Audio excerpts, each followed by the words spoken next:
chilli बेर देला हाँ बे टाइम रे 160 टका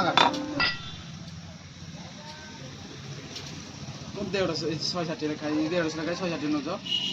ଟିକେ ପଢିକି କୁହନ୍ତୁ ଆଗ ଚିଲ୍ଲି ବେର 160 ଥଣ୍ଡା ବେର 150 ଥଣ୍ଡା ବେର ଥର ଲାଇନ କି ଆଇ ନିଅ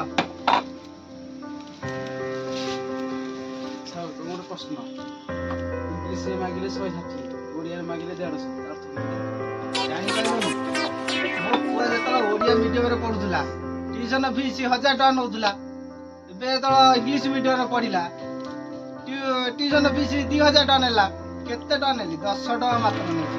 ଭାଗ୍ୟ ଭଲ ତମର ଇଟାଲୀ କି ଫ୍ରାନ୍ସ ଆଡେ ମାଗିନ ନହେଲେ 250 କି 300 ଟଙ୍କା ଦେଇଥାନ୍ତ